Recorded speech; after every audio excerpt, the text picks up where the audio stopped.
What about you, Janet? Who'd you know? Who'd you lose? That is really... Insensitive? Yes. I'm sorry, but I... How dare we dine out on our grief, right? Look, you can't just... But we do it. Those of us who were here, we all do it. No. It doesn't make you some kind of monster, Janet. Were you in the city that time? Yes, but... See? You do. No, I don't. There's no reason to lie about this. No, I'm not. I didn't have anyone.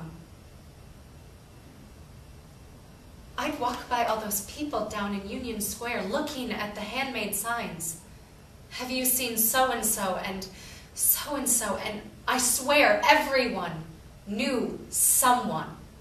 They all had someone they lost. There was this consultant at the foundation. His name was Elliot. He'd be there for meetings every other week or so. I'd said hello, nothing more. And then one day someone mentioned his girlfriend.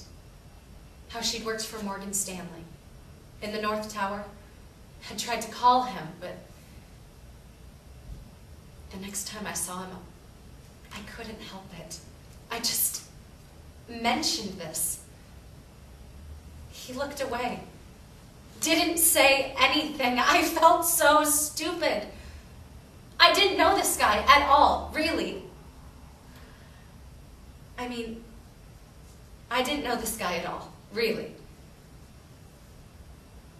And then he asked if I wanted to have coffee.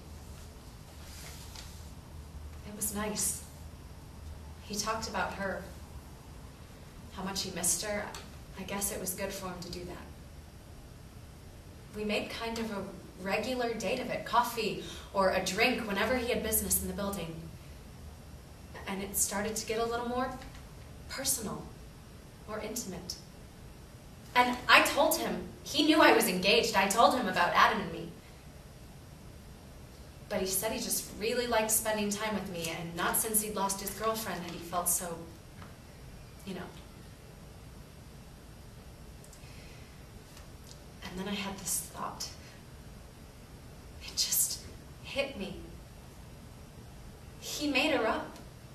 This loss, to get sympathy from people, from women, and God, that pissed me off. So I went online and I looked up Elliot's girlfriend.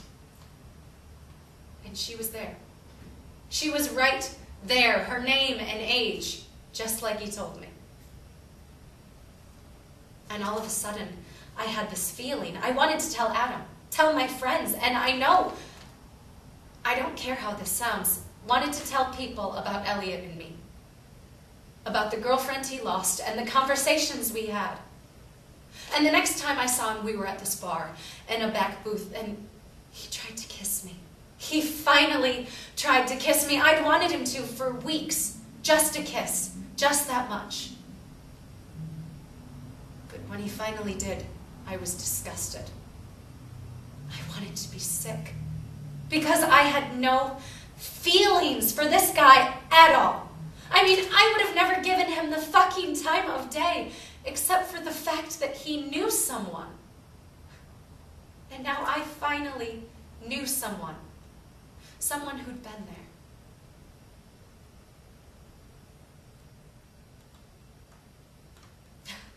there. Is there something you want me to say? See? That's it. That's what you do. And if I can just say that to you, then everything will be fine. What is it, Janet? What's the one thing you want me to say? Things are taking shape, right? The invitations have been sent out. The invitations have not been sent out. The save the date cards went out, but not the invitations. Okay, but still, we're moving and forward. half of yours came back. What? The addresses you gave me. Friends and family on your side. About half the save the date cards I sent out on your list came back, saying no such person, no such address. Why would that happen, Adam? I don't know. It's weird. That's what I thought. So I called your mom. Janet. She was really glad to hear from me, since she never hears from you. Out of our marriage. Don't worry. I told her you were really busy with school. And And we had a little chat. And come to find out, you made those people up. Those cards that came back to me, made up people. You wanted a big wedding. Hundreds of invitations, some huge production. I never... And I got tired of arguing. I never once said that's what I wanted. And so Ray and I were sitting here one morning. You know Ray. He does way better with the world that's in his mind. And so we just sort of started inventing a few people. Robbie Marks, your childhood friend. Made up. The Willoughbys, Charlie and Dana from the old neighborhood. The old made up neighborhood. You little shit. Even Uncle Seth from Sag Harbor. Always wanted an Uncle Seth. Can't it just be us? Sure. Just us. And Ray. You wouldn't get married without Ray.